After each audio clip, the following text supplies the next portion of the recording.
From Salt Lake City, Utah, this is the Diretamente de Saturday Salt Lake City, afternoon Utah, session.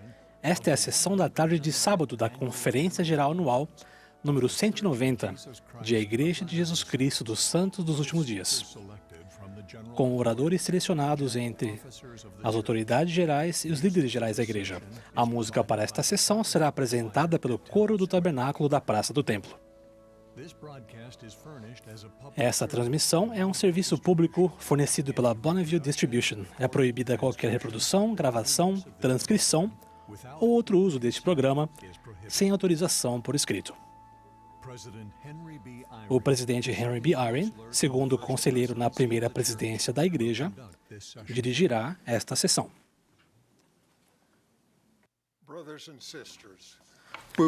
Irmãos e irmãs, sejam bem-vindos à sessão da tarde do sábado da Conferência Geral Anual número 190 de A Igreja de Jesus Cristo dos Santos dos Últimos Dias, ao comemorarmos o aniversário de 200 anos da primeira visão e da restauração da plenitude do Evangelho de Jesus Cristo. O presidente Russell M. Nelson, que preside esta conferência, pediu-me que dirigisse esta sessão. Estendemos nossas saudações aos membros da igreja e aos amigos no mundo todo que participam desta reunião por meio do rádio, da televisão, da internet ou de transmissão via satélite. A música para esta sessão foi gravada previamente e será apresentada pelo Coro do Tabernáculo da Praça do Templo, sob a direção de vários regentes e organistas. O coro dará início a esta reunião cantando No Monte a Bandeira. A oração de abertura será oferecida pelo irmão Milton Camargo, segundo conselheiro na presidência geral da Escola Dominical.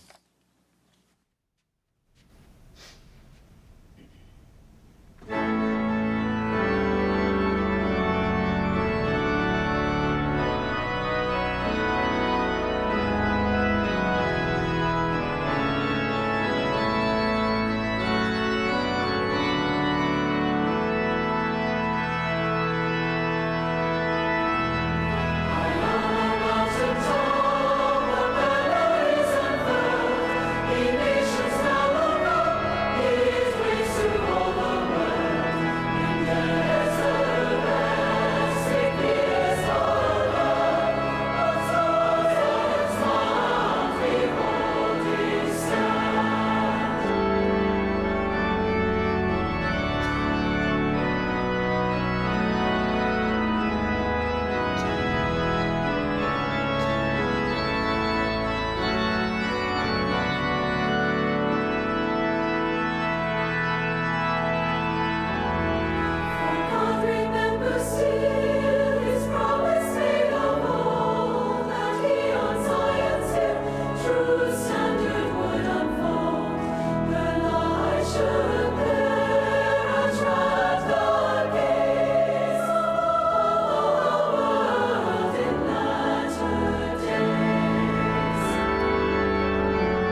Our dear and kind Heavenly Father, Nosso querido e gentil bow before thee. Pai Celestial, Special conference baixamos nossa cabeça perante Ti express our gratitude nesta conferência para expressar nossa gratidão for this opportunity to gather. a Ti por essa oportunidade de nos reunirmos. Somos tão gratos pela restauração do Evangelho That we enjoy e do sacerdócio em nossa vida e das bênçãos que recebemos por causa do sacerdócio, dos convênios, das ordenanças que fizemos, especialmente dentro do templo. Somos tão gratos pela restauração de Tua Igreja led by prophets and e por ser orientados por profetas, videntes e reveladores hoje. we are also so Somos também for the blessing muito gratos pela bênção que gift of temos the Holy Ghost, da dádiva do Espírito Santo for the blessing of learning from thee, e pela bênção de aprender de Ti Holy Ghost in our lives. por meio do Espírito Santo em nossa vida. Especially in this section, Pedimos Tuas bênçãos, especialmente that we can learn, nesta sessão, em toda a conferência, para que aprendamos feel through com o que ouvirmos e sentirmos por meio do Espírito Santo. E blessing so that we can receive pedimos a bigger Tuas portion bênçãos of para que recebamos uma bênção, uma porção maior de Teu Espírito durante conference. toda esta That we can conferência, learn how de modo que aprendamos a ser melhores Jesus Christ and e mais semelhantes a Teu Filho Jesus Cristo. thy love, Compartilha his love. conosco o Teu amor e o amor dele com cada um de nós. Oramos em nome de Jesus Cristo. Amém.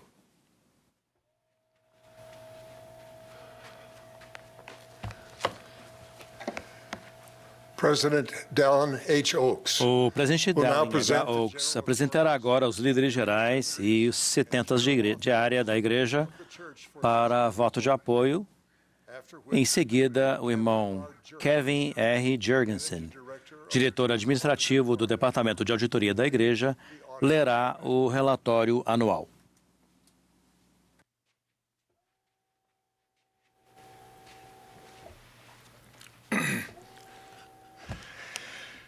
Brothers and sisters, I will now present to you the Irmãos e general irmãs, authorities apresento-lhes agora as autoridades gerais, os 70 de área e os líderes gerais da Igreja para voto de apoio. Please express your vote. Por gentileza, expressem seu voto do modo costumeiro, onde quer que estejam. There are those who Caso alguém se oponha a qualquer dos nomes propostos, pedimos que entre em contato com seu presidente de estaca. it is proposed that É proposto que apoiemos Russell Marion Nelson como profeta, vidente e revelador e presidente de A Igreja de Jesus Cristo dos Santos dos Últimos Dias. Harris Oak, Dallin Harris Oaks como primeiro conselheiro na primeira presidência e Henry Benyon Eyring como segundo conselheiro na primeira presidência. those in favor, Os que forem a favor, manifestem-se. those opposed, if any, may Os que se opuserem, se houver, manifestem-se. It is proposed that we sustain É proposto que apoiemos Dallin H. Oaks como presidente do Quórum dos 12 Apóstolos e M. Russell Ballard como presidente em exercício do Quórum dos 12 Apóstolos. Os que forem a favor, manifestem-se.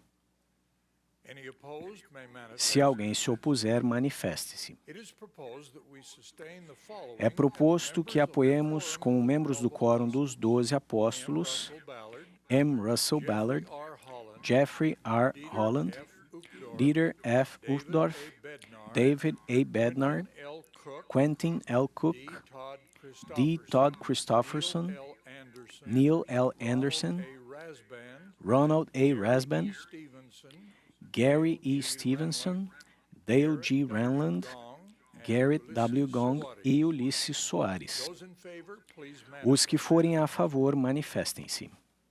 Any opposed may so indicate. Se alguém se opuser, manifeste-se. It is proposed that we sustain the É proposto que apoiemos os conselheiros na primeira presidência e o Quórum dos 12 Apóstolos como profetas, videntes e reveladores. Todos os que forem a favor, manifestem-se. contrary if there be any. Os que se opuserem, se houver alguém, pelo mesmo sinal. It is proposed that we É proposto que desobriguemos os seguintes irmãos como 70 de área. Os élderes Jorge T. Becerra, Mark S. Bryce, Jeremy R. Jeremy R. Yagi, Yagi, R. Johnson, Kelly R. Johnson, Inca Adinka A. Odegeron, Ojediran, Moisés Villanueva. Os que quiserem se juntar a nós e expressar gratidão por seu excelente serviço, manifestem-se. Com um voto de sincera gratidão, é proposto que desobriguemos a atual presidência geral dos rapazes. Stephen W. Owen como presidente, Douglas D. Holmes como primeiro conselheiro e M. Joseph Bruff como segundo conselheiro. Os que quiserem juntar-se a nós e expressar gratidão a esses irmãos por seu extraordinário serviço, manifestem-se. É proposto que apoiemos os seguintes irmãos como 70 autoridades gerais: Jorge T. Becerra, Matthew S. Holland, William K. Jackson, Jeremy R. Yagi, Kelly R. Johnson, Thierry K. Mutumbo, Adinka A. Ojediran, Ciro Schmel e Moisés Villanueva. Todos os que forem a favor, manifestem-se. Os que se opuserem, pelo mesmo sinal.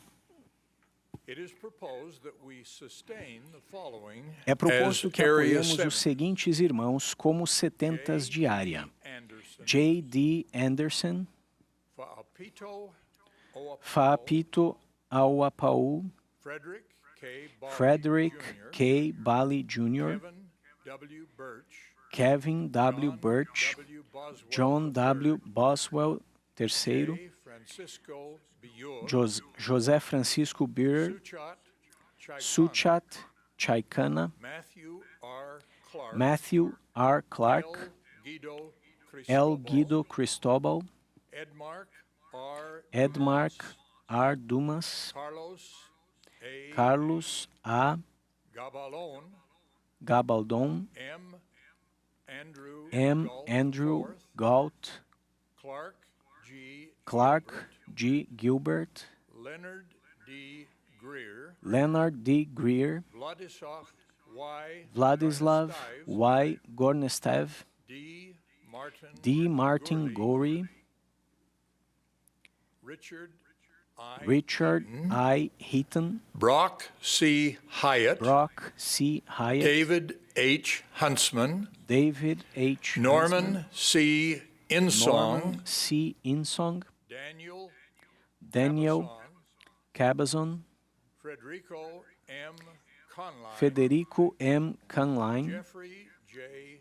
Kerr, Jeffrey J. Kerr, Yongjun Kwon, Yongjun Kwon, David G. LaFrance, David G. LaFrance, Ricardo C. Leite, Marcelo Louza, José G. Manarim, Jeremiah J. Morgan, Mark A. Mortensen, Eduardo F. Ortega, Nathan D. Pace, Michael M. Packer, Omar I. Palacios, Jorge W. Pérez, Quirilo Poquilco, Sérgio A. Pôncio, Arthur Rascon, Miguel A. Reynoso, Gustavo G. Rezende, Robert G. Robert Riviola, G. Rivarola, Tonga J. Sai, Tonga J. Sai, Luciano Sancari, Rosendo Santos, Henry Savstrom, J. Matthew Scott, James E. Slaughter, Robert T. Smith, A. Spencer, Ricardo A. Spencer, C. Colin C. Stoffer, David C.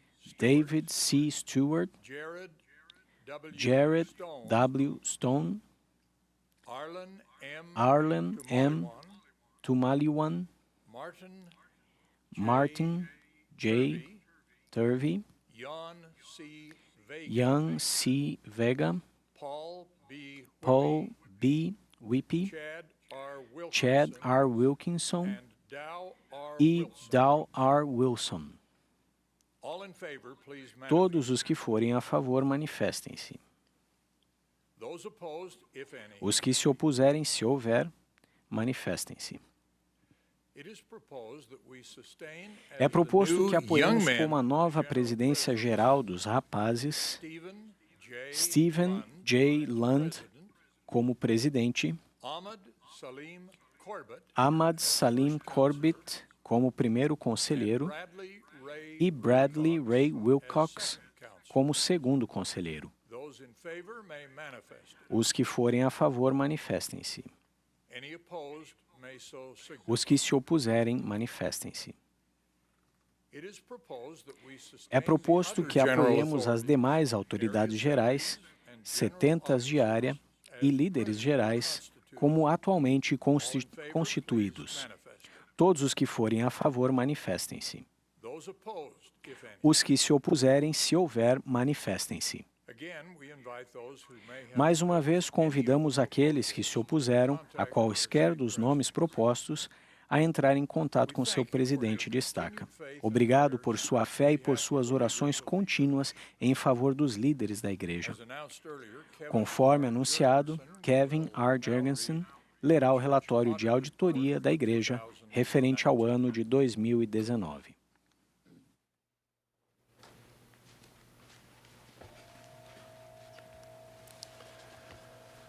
To the First Presidency of the Church of Jesus Christ of Latter-day Estimados irmãos, Saints, conforme ordenado por revelação e registrado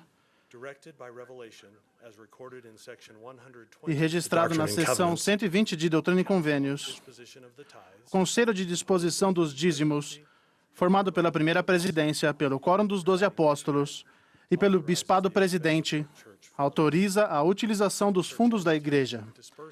Os departamentos da Igreja fazem uso desses fundos, de acordo com os orçamentos, as normas e os procedimentos aprovados. A auditoria da Igreja, que é formada por profissionais credenciados e que atua de modo independente de todos os outros departamentos e entidades da Igreja, tem a responsabilidade de realizar auditorias com o propósito de garantir razoável segurança referente às contribuições recebidas, às despesas feitas e à proteção dos recursos da Igreja. Com base nas auditorias realizadas, a opinião da auditoria da Igreja é a de que, em todos os aspectos materiais, as contribuições recebidas, as despesas e os recursos da Igreja no ano de 2019 foram registrados e administrados de acordo com as devidas práticas contábeis e com as normas e os orçamentos aprovados pela Igreja. A Igreja segue as práticas ensinadas a seus membros de se manter dentro do orçamento, evitar dívidas e economizar para momentos de necessidade. Respeitosamente, Departamento de Auditoria da Igreja Kevin R. Jorgensen, diretor administrativo.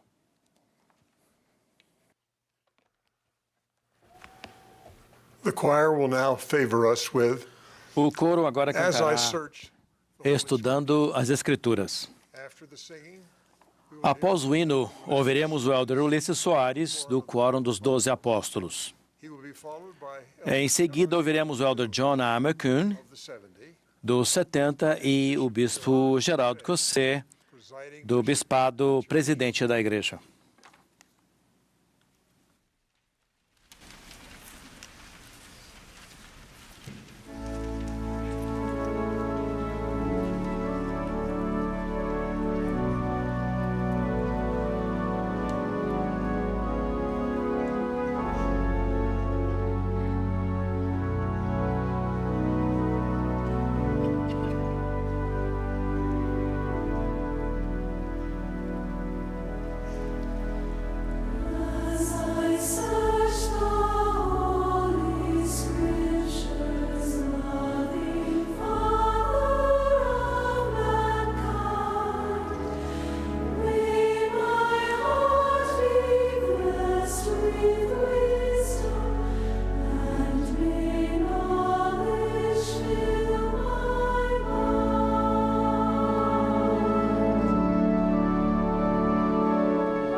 Em certa ocasião, enquanto estava reunido com os élderes da igreja, o profeta Joseph Smith declarou: "Tirem o livro de Mórmon e as revelações, e onde está nossa religião? Não temos nada."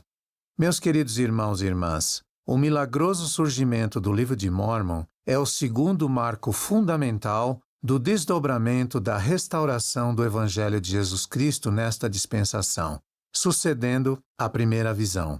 O livro de Mórmon é um testemunho do amor de Deus por seus filhos, do sacrifício expiatório divino e altruísta do Senhor Jesus Cristo e de seu triunfante ministério entre os nefitas logo após sua ressurreição. Ele também testifica que os remanescentes da casa de Israel se tornarão um por meio de sua obra nos últimos dias e que não foram rejeitados para sempre.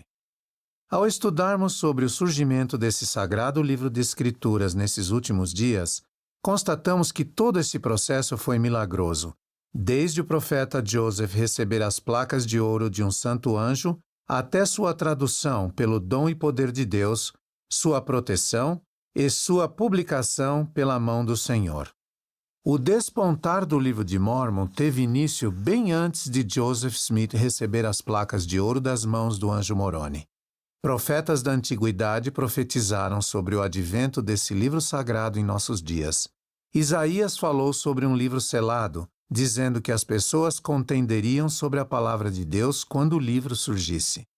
Essas circunstâncias preparariam o cenário para que Deus realizasse sua obra maravilhosa e um assombro, fazendo com que a sabedoria dos seus sábios perecesse e o entendimento dos seus prudentes se escondesse, enquanto os mansos teriam cada vez mais regozijo no Senhor, e os necessitados entre os homens se alegrariam no Santo de Israel. Ezequiel falou que a vara de Judá, a Bíblia, e a vara de Efraim, o livro de Mórmon, seriam reunidas em uma. Tanto Ezequiel no Velho Testamento quanto Leí no livro de Mórmon mencionaram que elas seriam unidas com o intuito de confundir falsas doutrinas, estabelecer paz e nos levar a conhecer os convênios. Na noite de 21 de setembro de 1823, 3 anos e meio após ter tido a experiência da primeira visão, Joseph, em resposta às suas sinceras orações, foi visitado 3 vezes pelo anjo Moroni o último profeta do povo nefita na América Antiga. No decorrer dessas visitas, as quais duraram toda a noite, Moroni disse a Joseph que Deus tinha uma obra maravilhosa para ele realizar: a tradução e a publicação ao mundo das palavras inspiradas de profetas antigos do continente americano. No dia seguinte, Joseph foi ao local, não muito longe de sua casa, onde as placas haviam sido enterradas por Moroni no final de sua vida, séculos antes. Lá, Joseph viu novamente Moroni, que o instruiu a se preparar para receber as placas no futuro. Nos 4 anos seguintes, no dia 22 de setembro de cada ano, Joseph recebeu de Moroni instruções adicionais a respeito de como o reino do Senhor deveria ser conduzido nos últimos dias. A preparação de Joseph também incluiu visitas de anjos de Deus, revelando assim a majestade e a glória dos eventos que aconteceriam nesta dispensação. Parte dessa preparação incluiu seu casamento com Emma Hale, em 1827. Ela desempenhou um importante papel, ajudando o profeta durante toda a sua vida e seu ministério. Aliás, em setembro de 1827, Emma acompanhou Joseph ao monte, onde as placas estavam enterradas, e o aguardou enquanto o anjo Moroni entregava o registro nas mãos dele. Joseph recebeu a promessa de que as placas seriam preservadas se ele empregasse todos os seus esforços para mantê-las seguras até que fossem devolvidas às mãos de Moroni. Meus queridos companheiros no Evangelho, muitas das descobertas de hoje a respeito de épocas antigas ocorrem durante uma escavação arqueológica ou até por acidente durante a construção de um projeto. Joseph Smith, no entanto, foi conduzido às placas por um anjo. Esse evento, por si só, foi um milagre. O processo de tradução do Livro de Mórmon também foi um milagre.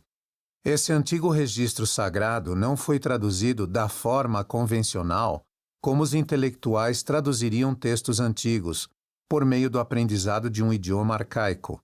Precisamos olhar para o processo como uma revelação, com o auxílio de instrumentos tangíveis disponibilizados pelo Senhor, em contraste com uma tradução feita por alguém que possua o conhecimento de idiomas. Joseph Smith declarou: "Pelo poder de Deus, traduzi o Livro de Mórmon a partir de hieróglifos cujo conhecimento estava perdido para o mundo. E nesse evento maravilhoso, eu estava sozinho, um jovem inculto, para combater com uma nova revelação a sabedoria do mundo e a ignorância multiplicada de 18 séculos. O auxílio do Senhor no tocante à tradução das placas, ou por assim dizer, a revelação delas, também fica evidente quando refletimos sobre o espaço de tempo milagrosamente curto em que Joseph as traduziu.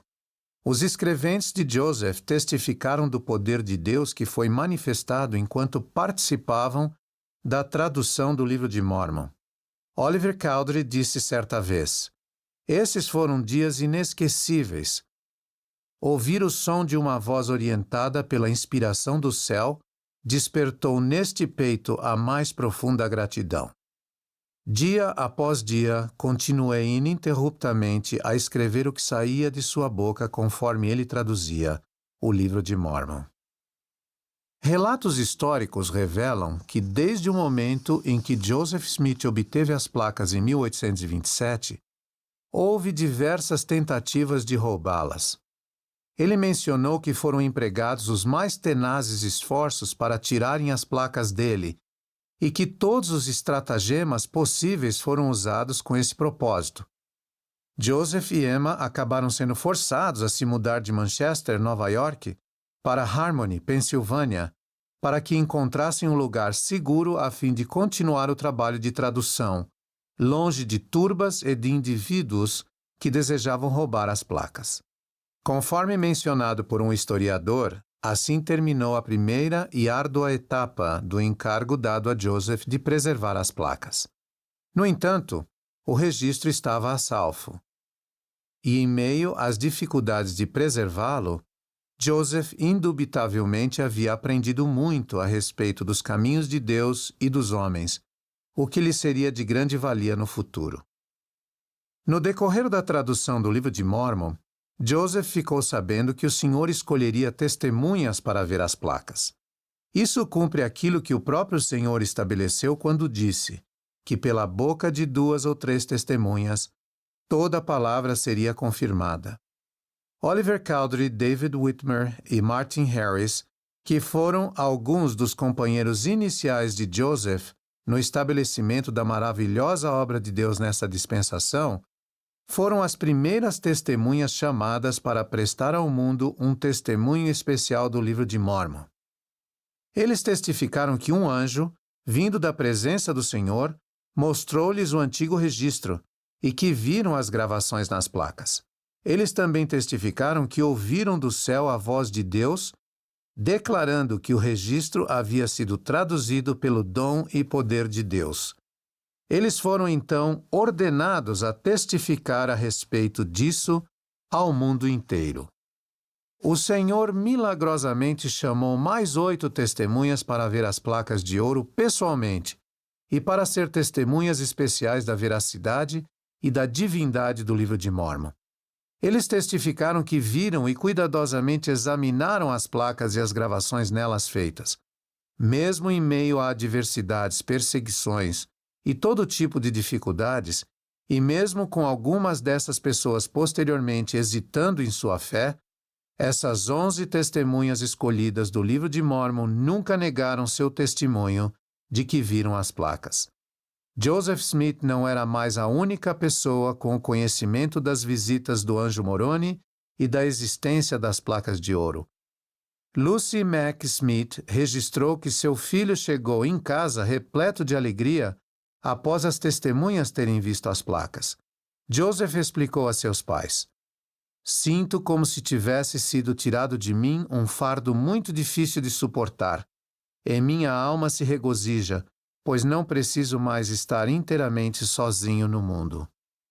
Quando a tradução do Livro de Mórmon chegou ao fim, Joseph enfrentou muita oposição para publicá-lo. Ele conseguiu convencer um tipógrafo chamado Egbert B. Grandin, em Palmyra, Nova York, a imprimir o livro somente depois que Martin Harris, em um ato de grande fé e sacrifício, hipotecou sua fazenda como garantia pelos custos da impressão. Devido em parte à contínua oposição após a publicação do Livro de Mórmon, Martin Harris demonstrou sua fé ao vender 151 acres de sua fazenda para pagar todos os custos da publicação. Por meio de uma revelação dada ao profeta Joseph Smith, o Senhor instruiu Martin Harris a não se apegar à sua propriedade e a pagar os custos da impressão do livro, que contém a verdade e a palavra de Deus. Em março de 1830, os primeiros 5.000 exemplares do Livro de Mórmon foram publicados, e nos dias de hoje, mais de 180 milhões de exemplares já foram impressos em mais de 100 idiomas. Os fatos históricos e as testemunhas especiais do Livro de Mórmon testificam que seu surgimento foi realmente milagroso. No entanto, o poder desse livro não está alicerçado apenas em sua maravilhosa história, mas em sua mensagem poderosa e inigualável que mudou inúmeras vidas, incluindo a minha. Li o Livro de Mórmon inteiro pela primeira vez quando era um jovem aluno do seminário. Conforme recomendado por meus professores, iniciei a leitura começando por suas páginas introdutórias. A promessa contida nas primeiras páginas do livro ainda ressoa em minha mente. Pondere em seu coração e depois pergunte a Deus com fé, em nome de Cristo, se o livro é verdadeiro. Os que assim fizerem obterão, pelo poder do Espírito Santo, um testemunho de sua veracidade e divindade.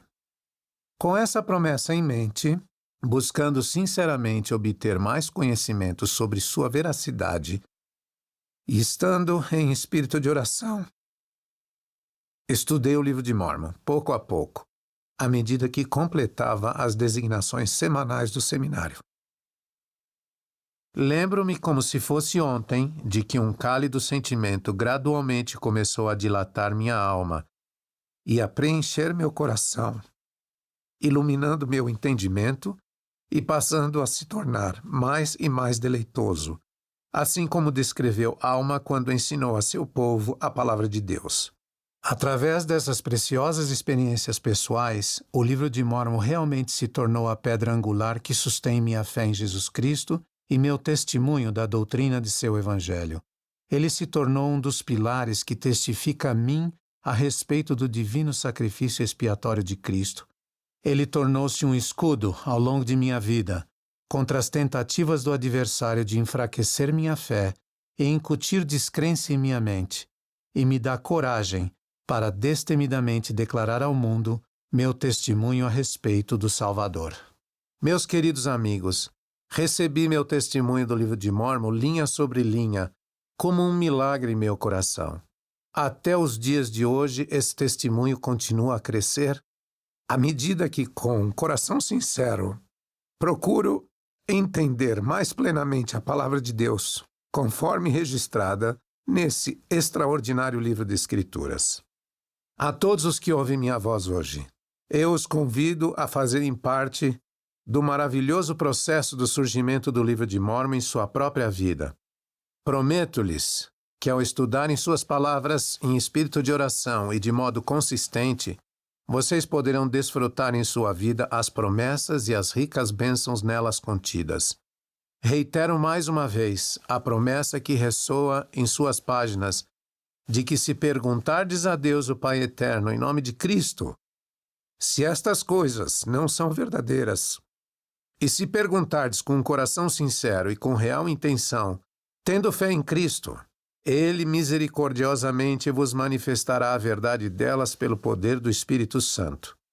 Asseguro a todos vocês que Ele lhes dará a resposta de uma maneira muito pessoal, assim como o fez comigo e com muitas outras pessoas em todo o mundo.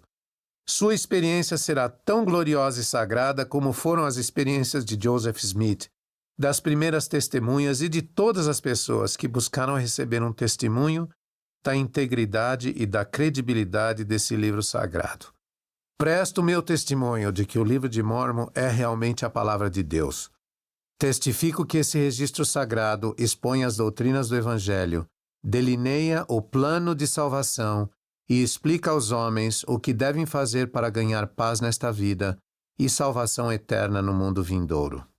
Testifico que ele é o instrumento de Deus para levar a efeito a coligação de Israel em nossos dias e para conduzir as pessoas a conhecerem seu Filho Jesus Cristo. Testifico que Deus vive e que nos ama, e que seu Filho Jesus Cristo é o Salvador do mundo, a principal pedra de esquina de nossa religião.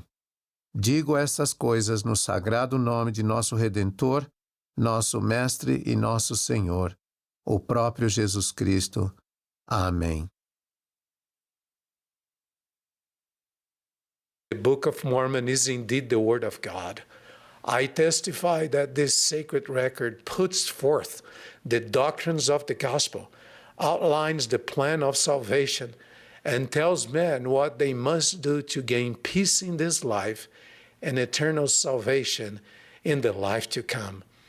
I testify that the Book of Mormon is God's instrument to bring about the gathering of Israel in our day and to help people to come to know His Son, Jesus Christ. I testify that God lives and loves us, and His Son, Jesus Christ, is the Savior of the world, the chief cornerstone of our religion. I say these things in the sacred name of our Redeemer, our Master, and our Lord, even Jesus Christ. Amen. Amen.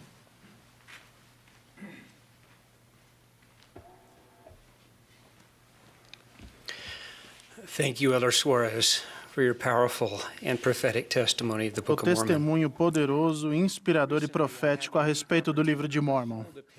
Recentemente tive a oportunidade singular de segurar uma página do manuscrito original do livro de Mórmon. Nessa página em particular, pela primeira vez nesta dispensação, estas fortes palavras de Nefe foram registradas. Eu irei e cumprirei as ordens do Senhor, porque sei que o Senhor nunca dá ordem aos filhos dos homens, sem antes preparar um caminho pelo qual suas ordens possam ser cumpridas. Ao segurar essa página, fui tomado de profunda gratidão pelos esforços de Joseph Smith, que tinha 23 anos quando traduziu o livro de Mormon pelo dom e poder de Deus. Também me senti grato pelas palavras do jovem Nephi, que havia recebido a dificílima tarefa de obter de Labão as placas de latão. Nephi sabia que, se continuasse a se concentrar no Senhor, ele teria sucesso ao cumprir o que o Senhor havia ordenado. Ele permaneceu concentrado no Salvador durante sua vida, apesar de ter sofrido tentações, provações físicas e até traição por parte de alguns de seus familiares próximos. Nephi sabia em quem podia confiar, logo após exclamar, "Oh, que homem miserável sou! Sim, meu coração se entristece por causa de minha carne." Nephi declarou, "Meu Deus tem sido meu apoio, guiou-me através de minhas aflições no deserto e salvou-me das águas do grande abismo." Como seguidores de Cristo, não somos poupados de desafios e provações em nossa vida. Frequentemente é pedido que façamos coisas difíceis, que podem ser assustadoras e até impossíveis se tentarmos realizá-las sozinhos. Ao aceitarmos o convite do Salvador de nos achegarmos a Ele, Ele nos dará o apoio, o consolo e a paz de que precisamos, assim como fez com Nephi e com Joseph. Mesmo em nossas provações mais profundas, podemos ser acolhidos por seu amor ao confiarmos nele e ao aceitarmos sua vontade. Podemos sentir a alegria reservada para seus discípulos fiéis, pois Cristo é a alegria. Em 2014, enquanto servimos uma missão de tempo integral, nossa família passou por experiências inesperadas. Ao descer uma colina íngreme em seu longboard, nosso filho mais novo caiu e sofreu uma lesão cerebral que colocou sua vida em risco. Sua situação piorou e a equipe médica o levou às pressas para uma cirurgia de emergência. Como família, nós nos ajoelhamos no chão de um quarto vazio do hospital e abrimos nosso coração a Deus.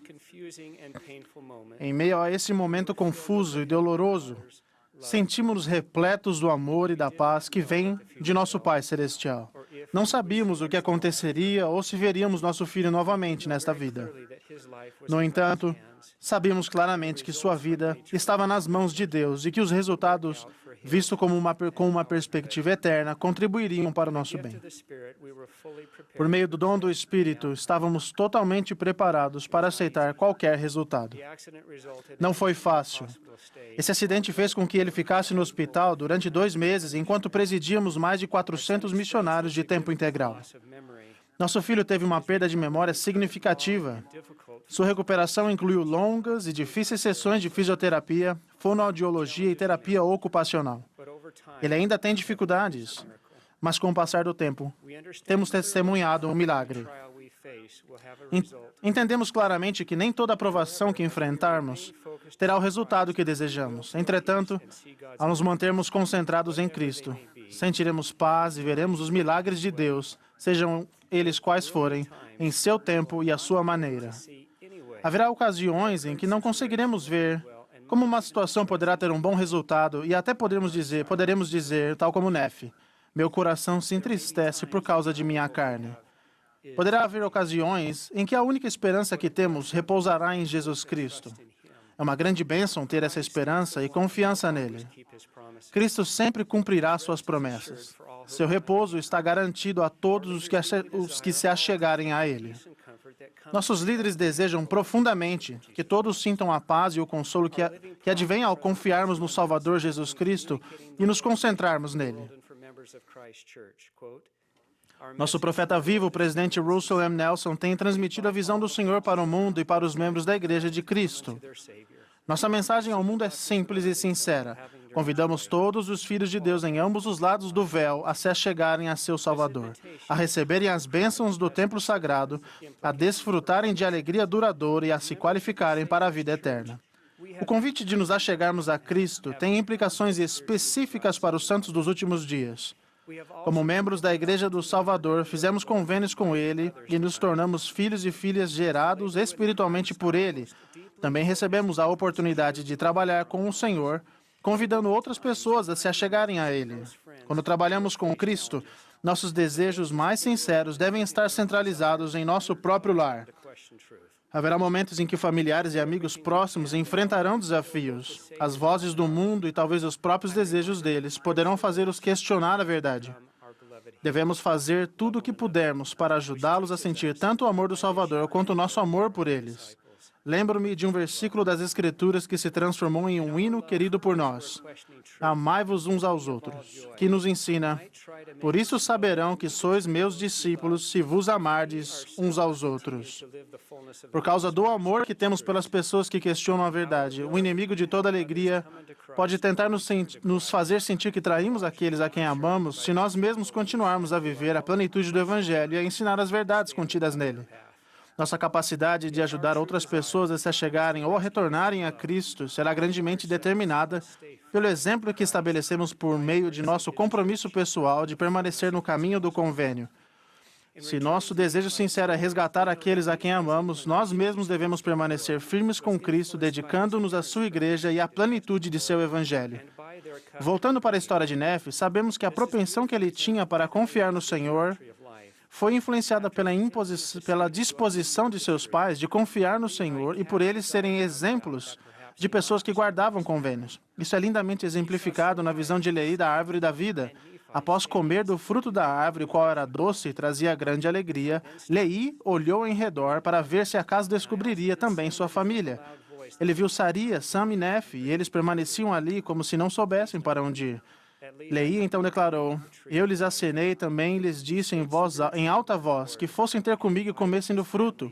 Observem que Leí não se afastou da árvore da vida. Ele permaneceu espiritualmente com o Senhor e convidou sua família a ir até onde ele estava para que comessem do fruto. O adversário tenta persuadir algumas pessoas a deixarem para trás a alegria do Evangelho ao separar os ensinamentos de Cristo de sua igreja. Ele quer que acreditemos que podemos permanecer firmes no caminho do convênio por conta própria, com nossa própria espiritualidade, sem depender da igreja de Cristo. Nestes últimos dias, a Igreja de Cristo foi restaurada a fim de ajudar os filhos do convênio de Cristo a permanecer em seu caminho do convênio. Em Doutrina e Convênios, lemos: eis que esta é minha doutrina, aquele que se arrepende e vem a mim, esse é a minha igreja. Por meio da Igreja de Cristo, somos fortalecidos ao passarmos por nossas experiências como uma comunidade de membros. Ouvimos sua voz por intermédio de seus profetas, videntes e reveladores. Mais importantes do que isso, por meio de sua igreja, recebemos todas as bênçãos essenciais da expiação de Cristo que somente podem ser cumpridas ao participarmos de ordenanças sagradas. A Igreja de Jesus Cristo dos Santos dos Últimos Dias é a Igreja de Cristo na Terra, restaurada nestes últimos dias para o bem de todos os filhos de Deus. Presto testemunho de que ao nos achegarmos a Cristo e vivemos como santos dos últimos dias, seremos abençoados como uma medida adicional de seu amor, de sua igreja e sua paz. Tal como Nefe, podemos fazer coisas difíceis e ajudar outras pessoas a fazer o mesmo, porque sabemos em quem confiar. Em nome de Jesus Cristo. Amém. Em um belo dia de primavera, em 2017, tudo ia bem na casa aberta do Templo de Paris, França, até que um homem de expressão pesarosa abordou um dos guias. Ele comentou que era vizinho do templo e admitiu que se opusera veementemente à construção. Ele então relatou que um dia, enquanto olhava pela janela de seu apartamento, viu uma grua baixar uma estátua de Jesus como se fosse do céu e colocá-la cuidadosamente no pátio do templo. Ele disse que aquela experiência mudou completamente seus sentimentos a respeito da igreja. Ele percebeu que somos seguidores de Jesus Cristo e pediu perdão pelo mal que porventura houvesse causado. A réplica da estátua Christus que adorna o pátio do Templo de Paris e outros edifícios da igreja testifica nosso amor pelo Salvador. A estátua original de mármore é obra do artista dinamarquês Bertel Thorvaldsen, que a esculpiu em 1820, no mesmo ano da primeira visão. A estátua contrasta claramente com a maioria das obras artísticas daquele período, que em sua maioria retratavam o sofrimento de Cristo na cruz. A obra de Thorvaldsen apresenta o Cristo vivo, que venceu a morte e, de braços abertos, convida todos a virem a Ele. Apenas o sinal dos cravos em suas mãos e seus pés, bem como a ferida em seu lado, testificam a indescritível agonia que ele enfrentou para salvar toda a humanidade. Talvez um dos motivos pelos quais nós, membros da Igreja de Jesus Cristo dos Santos dos Últimos Dias, amemos essa estátua, seja porque ela nos traz à memória a descrição da visita do Salvador ao continente americano, relatada no Livro de Mórmon. Eis que viram um homem descendo do céu, e ele estava vestido com uma túnica branca, e ele desceu e colocou-se no meio deles. E aconteceu que ele estendeu a mão e falou ao povo, dizendo: Eis que eu sou Jesus Cristo, e bebi da taça amarga que o Pai me deu, e glorifiquei o Pai, tomando sobre mim os pecados do mundo. Então, ele convidou cada homem, mulher e criança a se aproximar e tocar com as mãos seu lado e sentir as marcas dos cravos em suas mãos e em seus pés, para que recebessem um testemunho pessoal de que ele, de fato, era o Messias há muito prometido. Essa cena sublime é o ponto alto do Livro de Mórmon. As boas novas do Evangelho estão contidas nessa imagem do Salvador, que com ternura estende seus braços de misericórdia, a fim de convidar cada pessoa a chegar-se a Ele e a receber as bênçãos de sua expiação. A mensagem central do Livro de Mórmon serve para restaurar o verdadeiro conhecimento do papel de Jesus Cristo no que diz respeito à salvação e à exaltação da humanidade. Esse tema reverbera desde a página introdutória até as últimas palavras do último capítulo. Ao longo dos séculos de apostasia e confusão espiritual, o significado mais profundo do que Cristo fez no Getsemane e no Gólgota se perdeu ou foi corrompido. Imaginem o quão admirado Joseph Smith ficou quando traduziu o primeiro Nefe e descobriu essa maravilhosa promessa.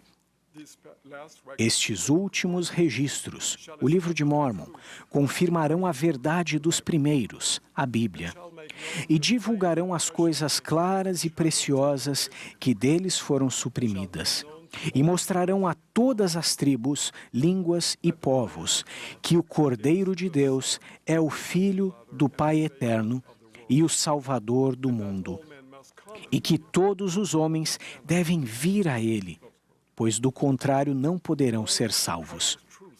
Coisas claras e preciosas a respeito da expiação do Salvador ressoam por todo o Livro de Mórmon. Quero listar algumas dessas verdades e os convido a ponderar sobre como elas mudaram ou podem mudar sua vida. Primeiro, a expiação de Jesus Cristo é uma dádiva gratuita, oferecida a todos que já viveram, que estão vivos e que ainda viverão na terra. Segundo, além de carregar o fardo de nossos pecados, o Cristo tomou sobre si nossas dores, nossas enfermidades, nossos sofrimentos, nossas doenças e todas as aflições inerentes à condição mortal do homem. Não existe angústia, dor ou tristeza que ele não tenha sofrido por nós. Terceiro, o sacrifício expiatório do Salvador permite que superemos as consequências negativas da queda de Adão, inclusive a morte física. Por causa de Cristo, todos os filhos de Deus nascidos nesta terra, a despeito de sua retidão, vivenciarão a reunião de seu espírito e de seu corpo, por meio do poder da ressurreição, e retornarão a Ele para serem julgados segundo suas obras. Quarto, por outro lado, o recebimento da plenitude das bênçãos da expiação do Salvador está condicionado à nossa diligência em vivermos a doutrina de Cristo. Em seu sonho, Leí viu o caminho estreito e apertado que conduz à árvore da vida. Seu fruto, que representa o amor de Deus e é expresso por meio das ricas bênçãos da expiação de Cristo, é a mais preciosa e mais desejável, e a maior de todas as dádivas de Deus. Para ter acesso a esse fruto, Devemos exercer fé em Jesus Cristo, arrepender-nos, dar ouvidos à palavra de Deus, receber as ordenanças essenciais e cumprir os convênios sagrados até o fim de nossa vida. Quinto, por meio de sua expiação, Jesus Cristo não apenas limpa nossos pecados, mas também provê o poder capacitador por meio do qual seus discípulos conseguem despojar-se do homem natural, progredir linha sobre linha e crescer em santidade, até que um dia se tornem perfeitos, à imagem de Cristo, qualificados para viver novamente com Deus e para herdar todas as bênçãos do reino do céu. Outra verdade reconfortante contida no livro de Mórmon é que, apesar de seu alcance infinito e universal, a expiação do Senhor é uma dádiva profundamente pessoal e íntima, personalizada para cada um de nós. Da mesma forma que Jesus convidou cada discípulo nefita a tocar suas feridas, ele morreu por cada um de nós individualmente, como se eu ou vocês fôssemos a única pessoa na Terra.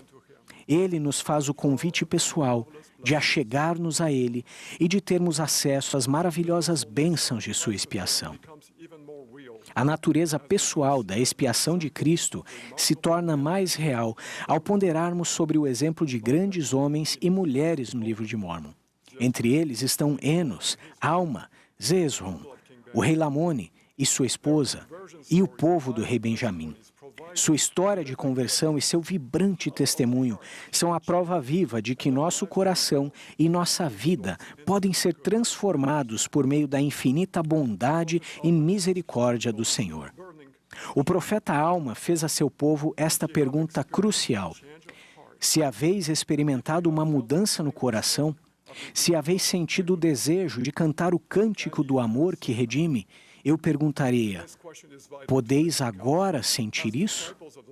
Essa pergunta é vital hoje, pois como discípulos do Senhor, seu poder redentor deve sempre acompanhar-nos, motivar-nos e mudar-nos dia após dia.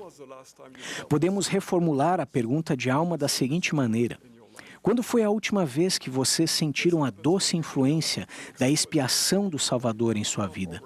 Isso acontece quando sentimos uma bela e doce alegria tomar conta de nós e prestar testemunho à nossa alma de que nossos pecados estão perdoados. Ou quando provações dolorosas parecem ter se tornado mais fáceis de suportar. Ou quando o nosso coração se abranda e somos capazes de perdoar alguém que tenha nos magoado. Ou então, quando percebemos que nossa capacidade de amar e de servir ao próximo aumentou, ou que o processo de santificação está nos tornando uma pessoa diferente, moldada pelo exemplo do Salvador. Presto testemunho de que todas essas experiências são reais evidências de que nossa vida pode ser modificada por meio da fé em Jesus Cristo e em sua expiação. O livro de Mórmon esclarece e expande nosso conhecimento sobre essa dádiva suprema. Ao estudá-lo, vocês ouvirão a voz do Cristo vivo, que os convida a se achegarem a Ele.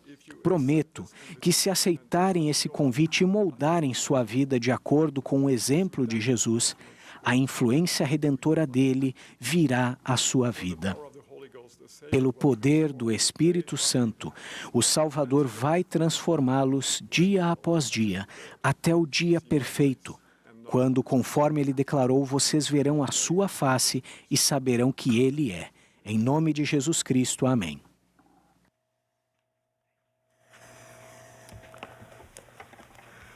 We will now join the choir in O singing. coro e a congregação agora cantarão juntos A Deus, Senhor e Rei, número 35.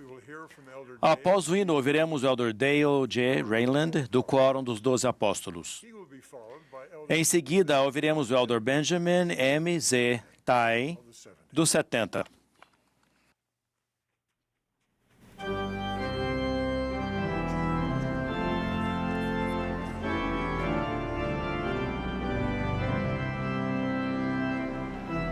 This is the 190th Esta Annual é a General Conferência Conference. Geral Anual número 190 de A Igreja de Jesus Cristo dos Santos dos Últimos Dias.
Throughout time, even Através dos and tempos, especially during difficult, mesmo e especialmente em épocas difíceis, os profetas têm nos incentivado a nos lembrar da grandiosidade de Deus e a ponderar sobre o que Ele tem feito por nós como indivíduos, famílias e povo. Essa orientação se encontra em todas as Escrituras, mas é bem mais predominante no Livro de Mórmon. A página de título explica que o propósito do Livro de Mórmon é mostrar aos remanescentes da casa de Israel as grandes coisas que o Senhor fez por seus antepassados.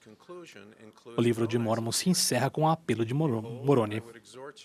Eis que desejo exortar-vos, quando lerdes estas coisas, a vos lembrardes de quão misericordioso tem sido o Senhor para com os filhos dos homens e a meditardes sobre isso em vosso coração. A consistência do apelo dos profetas para que reflitamos sobre a bondade de Deus é notável.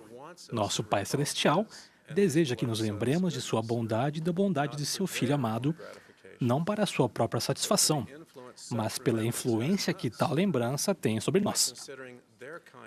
Quando pensamos em sua bondade, nossa perspectiva e nossa compreensão são ampliadas. Ao refletirmos sobre sua compaixão, tornamos-nos mais humildes, mais fervorosos na oração e mais constantes. Uma comovente experiência que tive com um paciente mostra como a gratidão pela generosidade e pela compaixão pode nos transformar. Em 1987, conheci Thomas Nielsen, um homem notável que precisava de um transplante cardíaco. Ele tinha 63 anos de idade e morava em Logan, Utah, nos Estados Unidos. Depois de seu serviço militar durante a Segunda Guerra Mundial, ele se casou com Donna Wilkes, do templo de Logan, Utah. Ele se tornou um vigoroso e bem-sucedido pedreiro. Nos anos mais recentes, ele gostava particularmente de trabalhar com seu neto mais velho, Jonathan, durante as férias escolares. Os dois desenvolveram uma ligação especial, em parte porque Tom viu muito de si mesmo em Jonathan. Tom percebeu que a espera por um doador era algo frustrante. Ele não era necessariamente um homem paciente. Sempre fora capaz de estabelecer e cumprir metas por meio de trabalho árduo e pura determinação. Sofrendo com problemas cardíacos, com a vida paralisada, Tom às vezes me perguntava o que eu estava fazendo para acelerar o processo. Brincando, ele sugeria o que eu poderia fazer para conseguir mais rapidamente um doador para ele.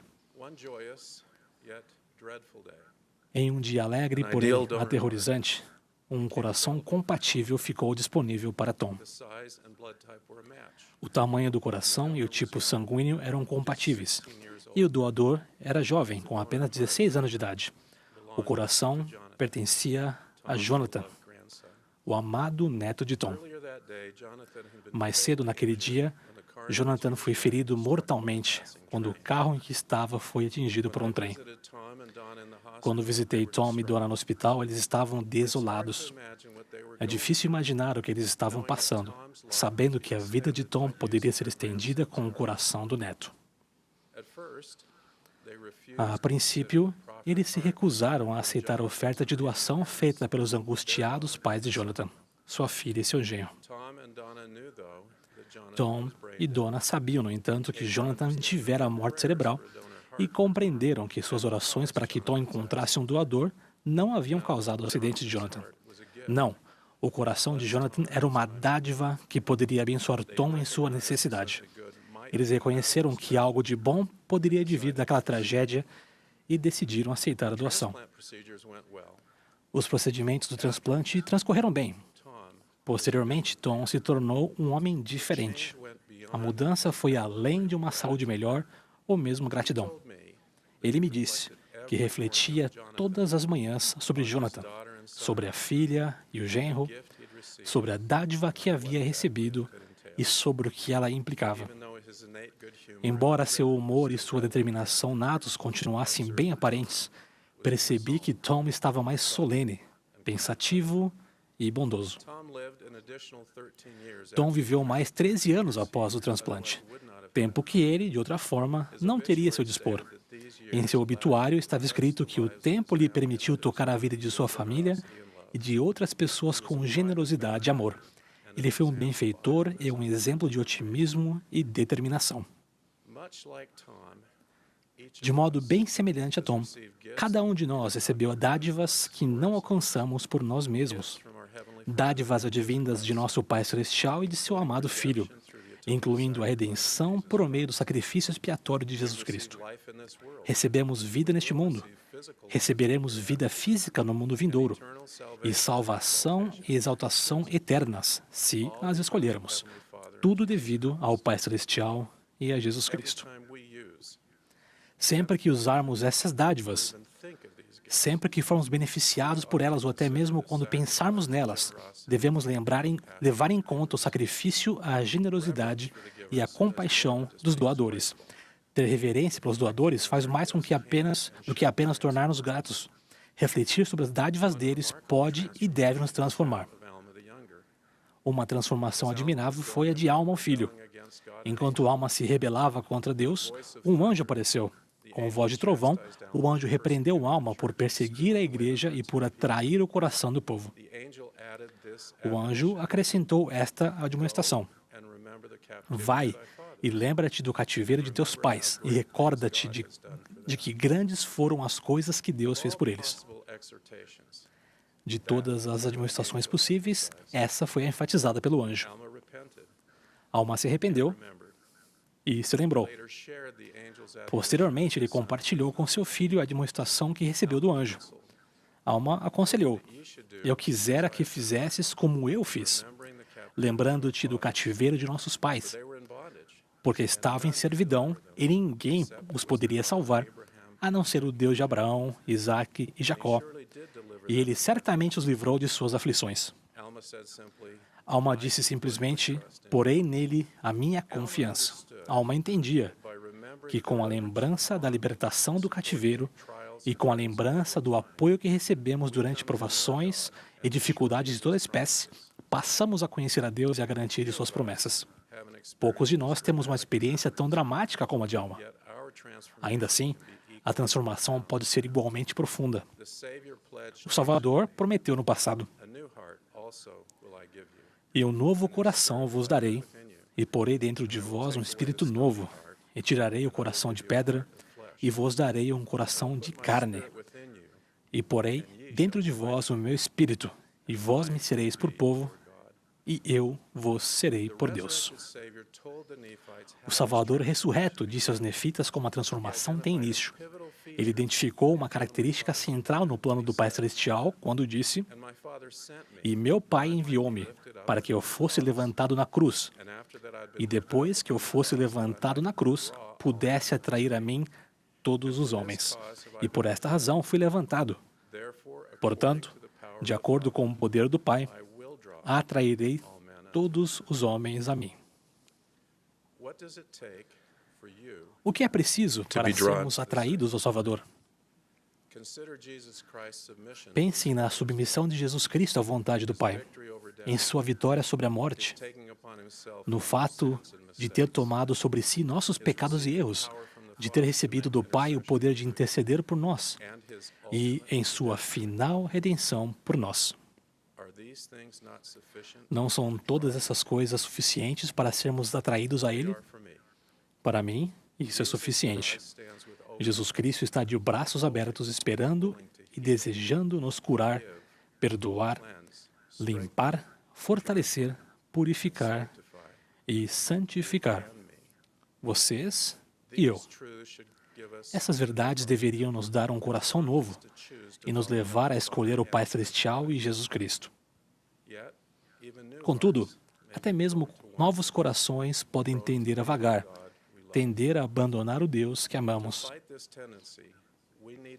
Para lutarmos contra essa tendência, devemos refletir todos os dias sobre as dádivas que recebemos e o que elas implicam. O rei Benjamim aconselhou: quisera que vos lembrasseis e sempre guardasseis na memória a grandeza de Deus e sua bondade e longanimidade para convosco.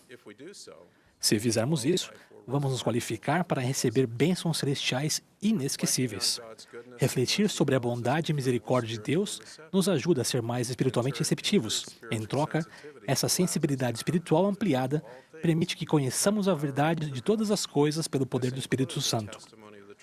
Isso inclui o testemunho da verdade do livro de Mórmon. Sabemos que Jesus é o Cristo, nosso Salvador e Redentor individual, e aceitarmos que seu Evangelho foi restaurado nestes últimos dias. Quando nos lembramos da grandiosidade de nosso Pai Celestial e de Jesus Cristo e do que eles fizeram por nós, não os subestimamos. Assim como Tom não subestimou o coração de Jonathan. Com alegria e reverência, Tom se lembrou todos os dias da tragédia que lhe estendeu a vida. No exultante conhecimento de que podemos ser salvos e exaltados, precisamos nos lembrar de que a salvação e a exaltação tiveram um preço altíssimo. Podemos nos sentir reverentemente alegres ao percebermos que sem Jesus Cristo estamos condenados, mas com Ele podemos receber a maior das dádivas que o Pai Celestial pode conceder. Na verdade, essa reverência permite que desfrutemos da promessa de vida eterna neste mundo e, por fim, recebamos a vida eterna, sim, glória imortal, no mundo vindouro. Quando ponderamos sobre a bondade de nosso Pai Celestial e de Jesus Cristo, nossa confiança neles aumenta. Nossas orações mudam porque sabemos que Deus é nosso Pai e que somos seus filhos. Não buscamos mudar sua vontade, mas aliar nossa vontade à dele e garantir para nós as bênçãos que ele deseja conceder, desde que as peçamos. Ansiamos por ser mais mansos, mais puros, mais constantes, mais semelhantes a Cristo. Essas mudanças nos qualificam para recebermos mais bênçãos celestiais. Ao reconhecermos que tudo o que é bom vem de Deus, de Jesus Cristo, demonstraremos nossa fé com mais eficiência a outras pessoas. Demonstraremos coragem quando confrontados com tarefas e circunstâncias que pareçam impossíveis. Fortaleceremos nossa determinação de guardarmos os convênios que fizemos, de seguir o Salvador. Seremos preenchidos com o amor de Deus. Desejaremos ajudar os necessitados sem julgá-los. Amaremos nossos filhos e os criaremos em retidão. Conservaremos a remissão de nossos pecados e sempre nos regozijaremos. Esses são os frutos extraordinários de nos lembrarmos da bondade e da misericórdia de Deus. Em contrapartida, o Salvador admoestou: em nada ofende o homem a Deus, ou contra ninguém está acesa sua ira, a não ser contra os que não confessam sua mão em todas as coisas e não obedecem a seus mandamentos. Não creio que Deus se sinta insultado quando nos esquecemos dele. No entanto, acho que ele fica profundamente decepcionado.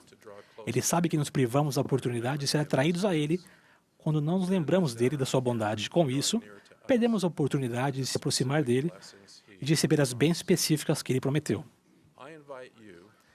Eu os convido a se lembrarem todos os dias da grandiosidade do Pai Celestial e de Jesus Cristo e do que eles têm feito por vocês. Permitam que sua consideração pela bondade deles prenda firmemente seu coração errante a eles. Ponderem sobre sua compaixão e serão abençoados com mais sensibilidade espiritual e se tornarão mais semelhantes a Cristo. Contemplar sua empatia vai ajudá-los a se manter fiéis até o fim, até que sejam recebidos no céu e habitem com Deus em um estado de felicidade sem fim. Nosso Pai Celestial, referindo-se a seu amado Filho, disse: ouve-o. Ao atenderem a essas palavras e ouvirem, lembrem-se, alegre e reverentemente, de que o Salvador ama restaurar o que vocês não podem restaurar. Ama curar feridas que vocês não são capazes de curar. Ama consertar o que está irreparavelmente quebrado. De que Ele os compensa por qualquer injustiça que lhes tenha sido infligida e que ama curar corações, mesmo que se encontrem despedaçados. Ao refletir sobre as dádivas recebidas de nosso Pai Celestial de Jesus Cristo, conheci seu infinito amor e sua compaixão inconcebível para com todos os filhos do Pai Celestial. Esse conhecimento me mudou e vai mudá-los também. Em nome de Jesus Cristo. Amém.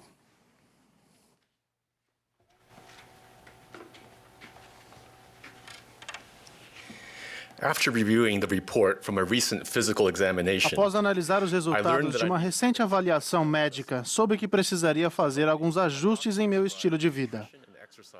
Com o intuito de me ajudar, meu médico prescreveu para mim um plano de alimentação e de exercícios que, se eu escolhesse seguir, faria com que eu me tornasse uma pessoa mais saudável.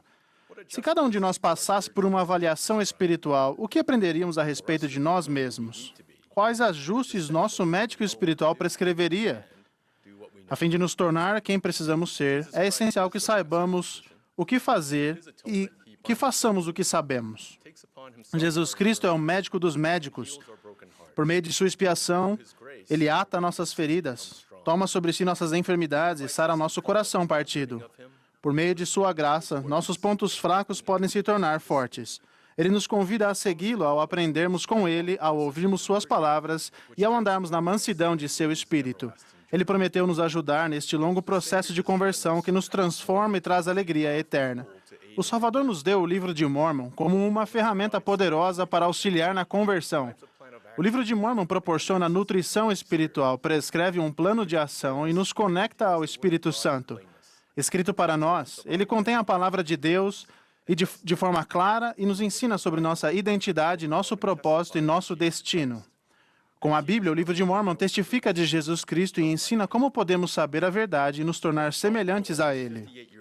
O irmão Saul Paulo tinha 58 anos de idade quando o Evangelho restaurado de Jesus Cristo foi apresentado a ele. Quando eu o conheci, já fazia vários anos que ele servia como presidente de ramo, mas descobri que ele nunca havia lido o livro de Mórmon porque ainda não havia um disponível em seu idioma nativo, o birmanês. Quando perguntei a ele como sabia que o livro era verdadeiro sem tê-lo lido, ele respondeu que havia estudado diariamente o livro de ilustrações, histórias do livro de Mórmon, ao olhar para as gravuras, usar um dicionário para traduzir as palavras em inglês e fazer anotações minuciosas sobre o que havia aprendido. Ele explicou: todas as vezes que eu estudava, orava a respeito do que havia aprendido e sentia paz e alegria. Minha mente ficava tranquila e meu coração enternecido. Senti o Espírito Santo testificar para mim que o livro era verdadeiro. Sei que o livro de Mórmon é a palavra de Deus. Tal como o irmão Saul Paulo, cada um de nós pode estudar o livro de Mórmon de acordo com nossas circunstâncias. Ao desejarmos acreditar e ponderar a respeito de seus ensinamentos em nosso coração, podemos perguntar a Deus com fé se eles são verdadeiros. Se formos sinceros em nosso desejo de saber e tivermos real intenção de agir, Ele nos responderá em nosso coração por meio do Espírito Santo. É pelo poder do Espírito Santo que saberemos a verdade de todas as coisas. Quando obtemos um testemunho divino do livro de Mórmon, também sabemos pelo mesmo poder que Jesus Cristo é o Salvador do mundo, que Joseph Smith é seu profeta e que a Igreja de Jesus Cristo dos Santos dos Últimos Dias é sua igreja restaurada. Quando jovem, no início de meu serviço missionário, embarquei em um avião rumo à Austrália. Sentia-me muito sozinho, ansioso e inadequado, mas havia me comprometido a servir. Precisava desesperadamente de uma reafirmação de que o que eu acreditava era verdade. Orava e lia as Escrituras sinceramente, mas à medida que o voo se estendia, minha incerteza crescia e minha condição física piorava. Sofri com isso durante muitas horas, e depois disso, um comissário de bordo passou pelo corredor e parou ao lado de meu assento. Ele tirou de minhas mãos o livro de Mórmon, que eu estava lendo, e ele olhou para a capa e disse: "Este é um ótimo livro." Então ele me devolveu o livro, continuou andando. Nunca mais o vi. Enquanto suas palavras ecoavam em meus ouvidos, ouvi e senti claramente em meu coração: estou aqui e sei onde você está. Faço o melhor que puder e cuidarei do restante. Naquele avião, acima do Oceano Pacífico, recebi um testemunho pessoal por meio de meu estudo do livro de Mórmon e dos influxos do Espírito Santo de que meu Salvador sabia quem eu era e de que o Evangelho era verdadeiro. O Elder David Edbaden ensinou: o conhecimento de que o Evangelho é verdadeiro é a essência de um testemunho. A constante fidelidade ao Evangelho é a essência da conversão. A conversão exige que sejamos cumpridores da palavra e não somente ouvintes. O plano de ação do Senhor para nós, a doutrina de Cristo, é ensinado mais claramente no livro de Mórmon. Ela inclui, primeiro, ter fé em Jesus Cristo ao confiarmos nele, guardarmos seus mandamentos e sabermos que ele nos ajudará. Segundo, arrepender-nos diariamente de nossas falhas e sentir alegria e paz ao recebermos seu perdão. O arrependimento exige que perdoemos outras pessoas e nos ajuda a seguir em frente. O Salvador prometeu nos perdoar sempre que nos arrependermos. Terceiro, fazer e cumprir convênios com Deus por meio de ordenanças, tal como o batismo. Isso nos manterá no caminho do convênio que nos leva até ele. Quarto, receber o dom do Espírito Santo. Esse dom nos permite ter a companhia constante daquele que nos santifica, consola e guia. Quinto, perseverar até o fim, ao seguirmos adiante, à medida que nos banquetearmos diariamente com as palavras de Cristo, ao nos banquetearmos com o livro de Mórmon e nos apegarmos a seus ensinamentos, podemos vencer as tentações e receber orientação e proteção ao longo de nossa vida. Ao aplicarmos constantemente a doutrina de Cristo em nossa vida, venceremos a inércia que impede a mudança e o medo que atrapalha a ação.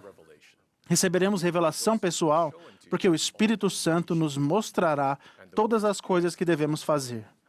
E as palavras de Cristo nos dirão todas as coisas que devemos fazer. Durante 20 anos, o irmão Juan Juncon teve problemas com o álcool, o cigarro e o jogo compulsivo. Quando conheceu Jesus Cristo e seu evangelho restaurado, o irmão Huang teve o desejo de mudar por causa de sua jovem família. Seu maior desafio foi parar de fumar. Ele era um fumante compulsivo e intenso e tinha tentado parar de fumar muitas vezes, mas não conseguia. Um dia, estas palavras do livro de Mórmon foram fixadas em sua mente, com um coração sincero e com real intenção. Apesar de ter falhado em tentativas anteriores, ele sentiu que talvez pudesse mudar com a ajuda do Pai Celestial e de Jesus Cristo. Os missionários de tempo integral se uniram a ele com fé e lhe apresentaram um plano de ação que continha intervenções práticas e também uma grande quantidade de orações e de estudo da palavra de Deus. Com sinceridade e real intenção, o irmão Juan agiu com determinação e fé e descobriu que, ao se concentrar mais nos novos hábitos que desejava desenvolver, tal como estudar o livro de Mórmon, ele se concentrava menos nos hábitos que queria abandonar.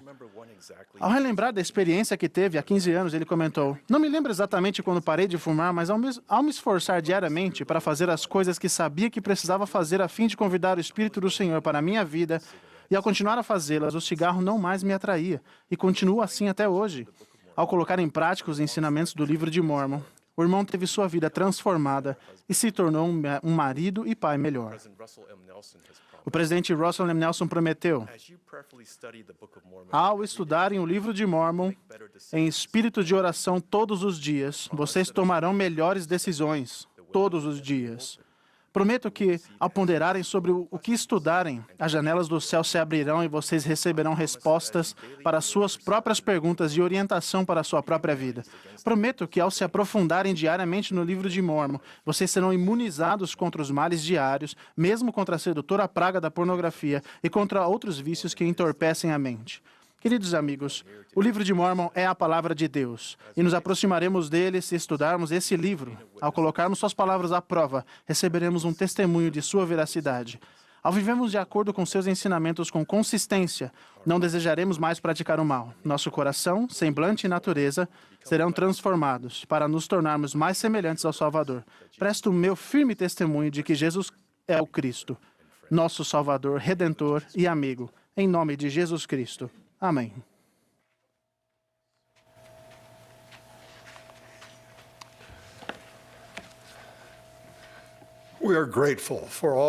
Somos gratos a todos os que falaram a nós nesta tarde e pela bela música apresentada pelo coro. Lembramos aos irmãos e às irmãs que a sessão de sábado à noite terá início às 21 horas, horário de Brasília. A gravação previamente feita da transmissão nacional do programa Música e Palavras de Inspiração será apresentada amanhã das 12h30 às 13 horas, horário de Brasília. A sessão da manhã de domingo da conferência terá início logo após a transmissão desse programa. O último orador dessa sessão será o Gary E. Stevenson, do Quórum dos 12 Apóstolos. Após suas palavras, o coro encerrará esta reunião cantando Louvamos. A oração de encerramento será então oferecida pelo Elder Ruben V. Alio, dos 70.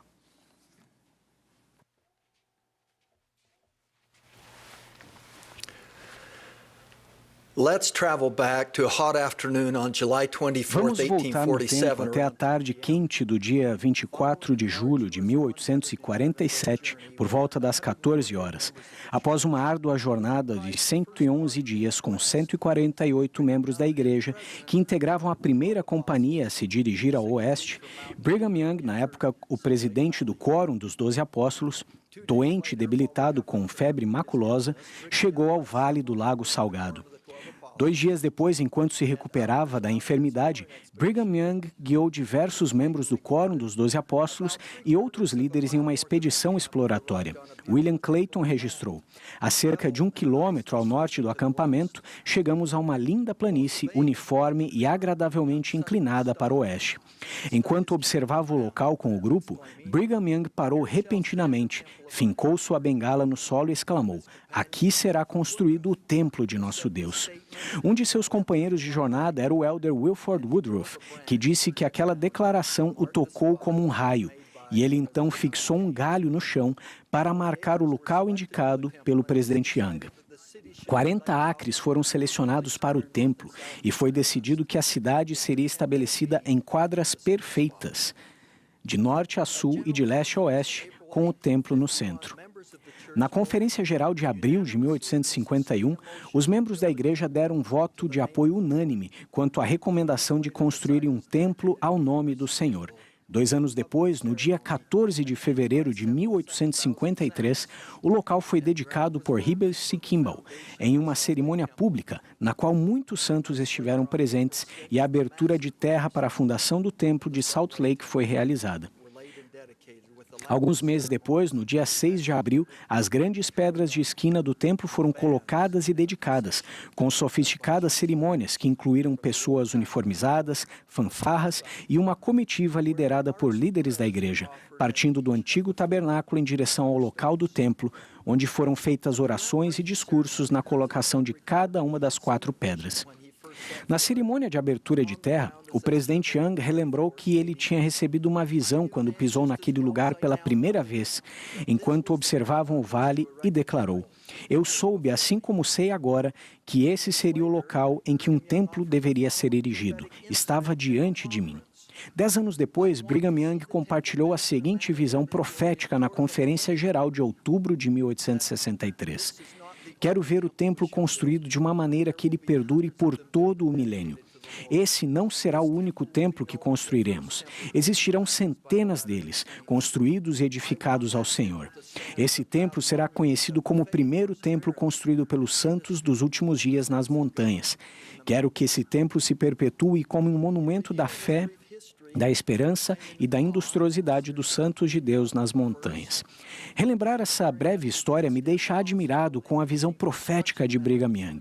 Primeiro, por assegurar, na medida do possível, e usando os métodos de construção disponíveis na época e no local, que o templo de Salt Lake seria construído de uma maneira a perdurar por todo o milênio. E depois, ao profetizar sobre o crescimento do número de templos em todo o mundo, centenas de templos. Assim como Brigham Young, nossos profetas modernos supervisionam com grande cuidado o templo de Salt Lake. Ao longo dos anos, a primeira presidência tem se aconselhado, de tempos em tempos, com o bispado presidente para assegurar que a fundação do templo de Salt Lake esteja sólida. Quando servi no bispado presidente, a pedido da primeira presidência, fizemos uma análise total da propriedade do templo de Salt Lake, incluindo uma avaliação das técnicas de construção e dos recentes avanços em design sísmico. Aqui está um trecho do relatório que passamos para a primeira presidência na época. Foram usados os melhores recursos no design e na construção do templo de Salt Lake, a melhor engenharia, mão de obra qualificada, materiais de construção, mobília e outros recursos disponíveis na época. Desde sua dedicação em 1893, o templo tem estado firme e servido como um farol de fé e de esperança, uma luz para as pessoas.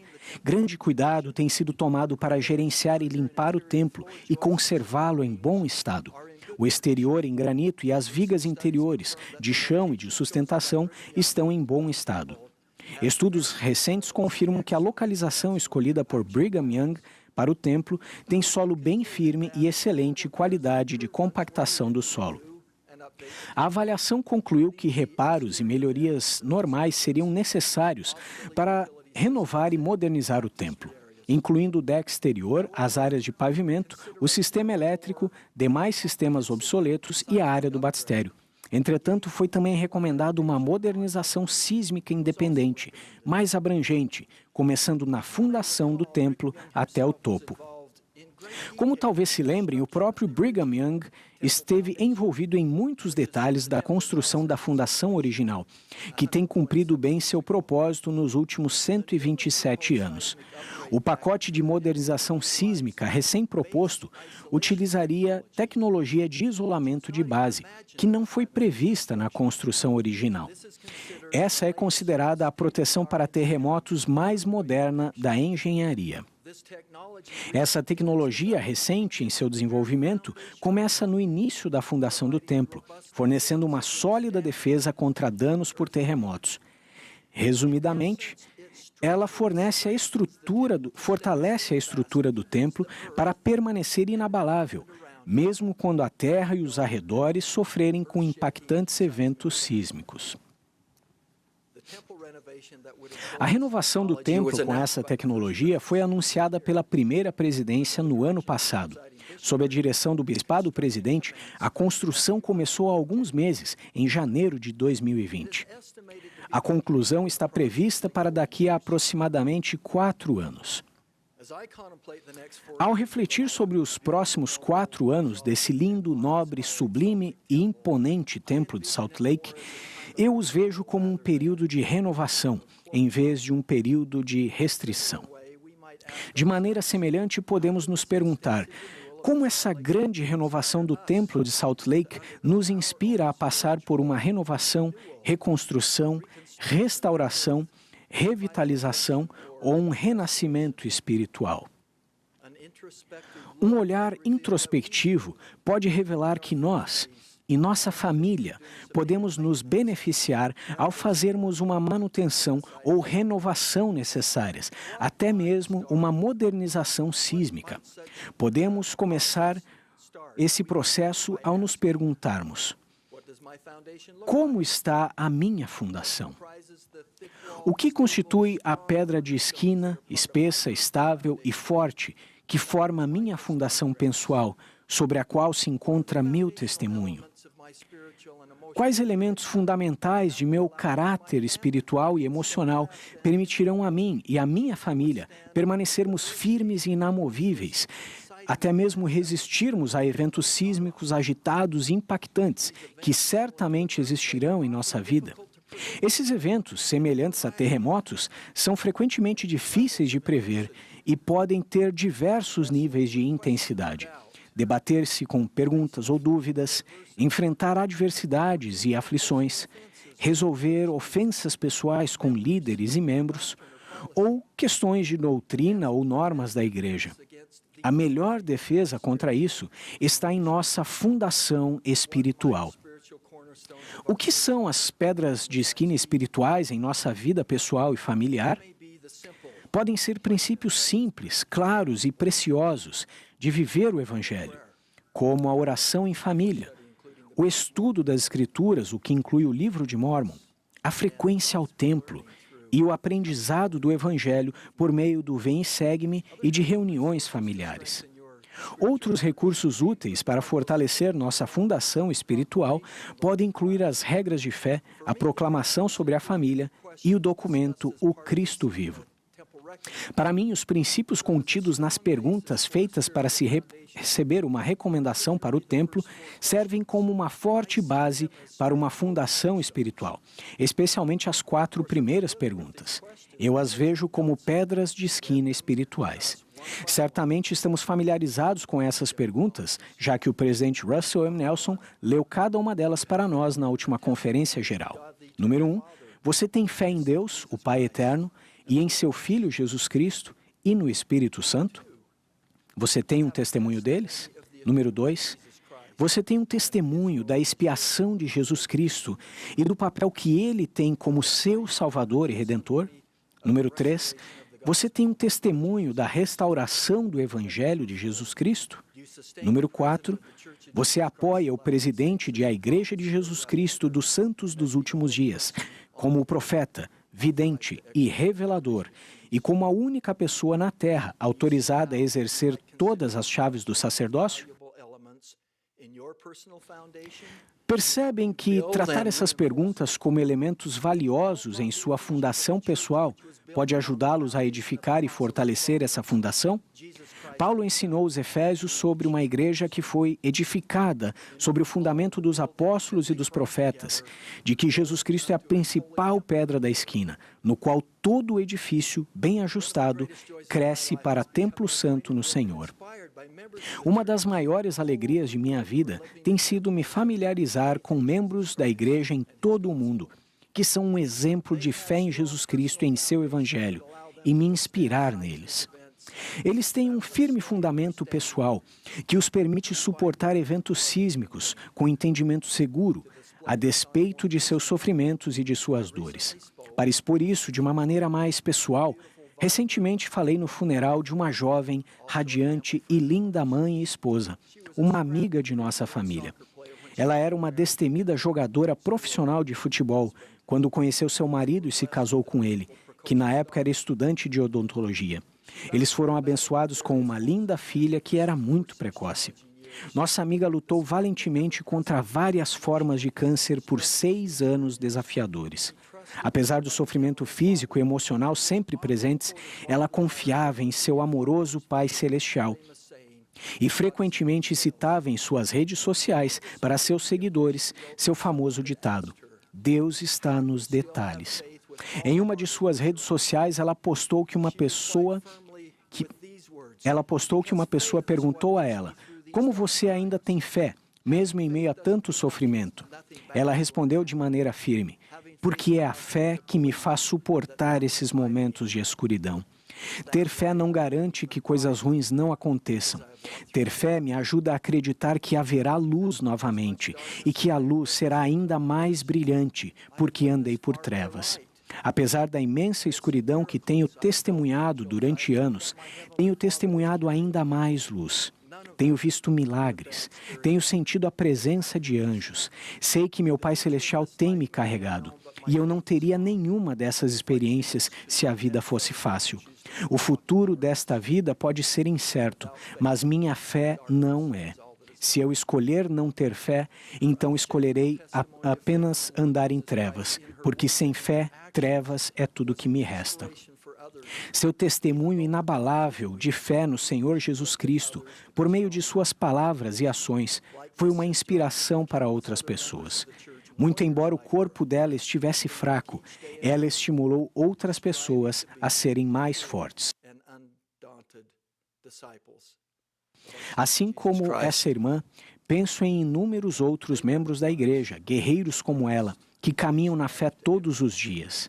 Esforçam-se para ser verdadeiros e destemidos discípulos de nosso Salvador Jesus Cristo. Eles aprendem sobre Cristo, pregam sobre Cristo, se esforçam para ser semelhantes a Cristo. Independente de sua vida estar em solo firme ou instável, sua fundação espiritual é forte e inamovível. Essas são as almas devotas que entendem o profundo significado das palavras: que firme alicerce, ó santos do Senhor. E, ó vós que por Cristo viveis a lutar. Sou imensamente grato por viver entre essas pessoas que têm preparado uma fundação espiritual digna do nome Santos e que são fortes e estão seguras para resistir às muitas turbulências da vida. Acho que não podemos superestimar a importância de tal fundação firme em nossa vida pessoal. Mesmo em tenra idade, nossas crianças da primária são ensinadas a cantar essa verdade. O sábio fez a casa sobre a rocha, mas a chuva lhe desceu. A chuva lhe desceu e o rio subiu, mas a casa resistiu. As Escrituras reforçam essa doutrina sobre a fundação. O Salvador ensinou ao povo das Américas: e fazendo sempre essas coisas, abençoados sois, porque estáis edificados sobre a minha rocha. Mas todos aqueles dentre vós que fizerem mais ou menos do que isto, não estão edificados sobre a minha rocha. mas edificados sobre um alicerce de areia, e quando as chuvas descerem e as inundações chegarem, e os ventos soprarem e baterem contra eles, cairão. A sincera esperança dos líderes da igreja é que a renovação do templo de Salt Lake contribua para o cumprimento do desejo de Brigham Young de ver o templo construído de uma maneira que perdure por todo o milênio.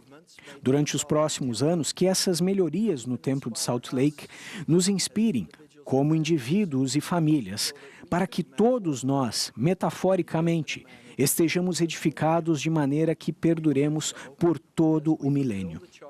Faremos isso ao seguirmos as instruções do apóstolo Paulo, de entesourarmos um bom fundamento para o futuro, para que possamos alcançar a vida eterna. É minha fervorosa oração que nosso fundamento espiritual seja firme e inamovível, que nosso testemunho da expiação de Jesus Cristo e de seu papel como nosso Salvador e Redentor se torne nossa própria pedra de esquina. No sagrado nome de Jesus Cristo.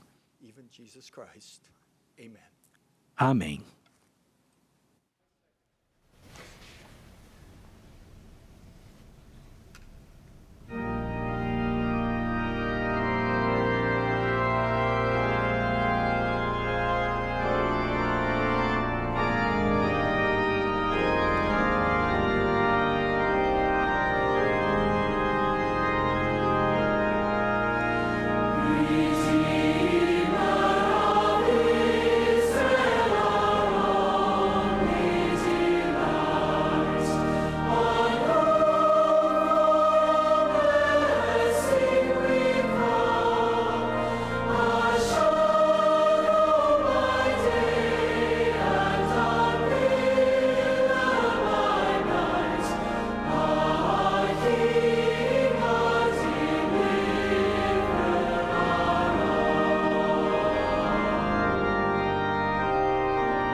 Our dear Heavenly Father, Nosso as querido we Pai conclude Celestial, this session of Generic ao Conference, concluir esta conferência geral, Somos gratos, com o nosso coração repleto de alegria, pelas coisas que recém ouvimos e pelas coisas que sentimos.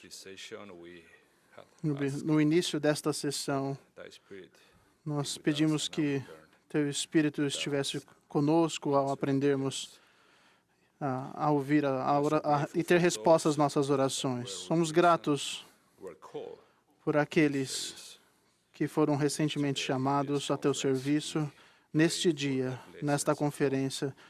Oramos para que possa abençoar cada um deles. Somos gratos por vivermos nestes dias desafiadores, nos quais os céus estão abertos mais uma vez. Somos gratos por viver em dias com profetas vivos e videntes e reveladores, e que lideram Tua igreja e Teu povo. Somos tão gratos pelo dom do livro de Mórmon. Juntamente com a Bíblia, tem sido uma grande bênção em nossa vida. Nosso amado Pai Celestial, queremos expressar nosso amor por Ti. Nós o amamos tanto. Nosso coração, nossas mãos, nossos atos estão diante de Teus pés. Estamos ansiosos para seguir-Te ao nos esforçarmos, para nos tornar mais santos, ao tentar renovar e rededicar nossa vida a Ti. Em nome de Jesus Cristo. Amém.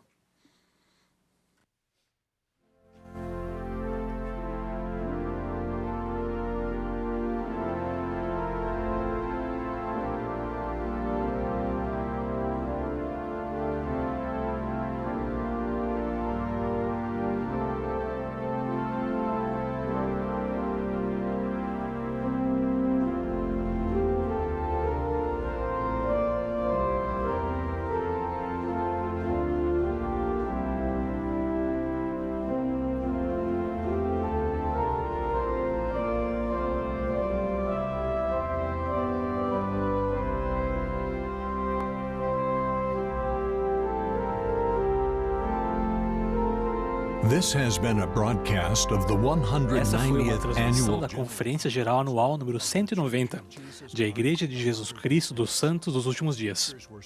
Os oradores foram selecionados entre as autoridades gerais e os líderes gerais da Igreja. A música para esta sessão foi apresentada pelo coro do Tabernáculo da Praça do Templo. Essa transmissão foi fornecida como serviço público pela Bonneville Distribution. É proibida qualquer reprodução, gravação, transcrição ou outro uso deste programa sem autorização por escrito.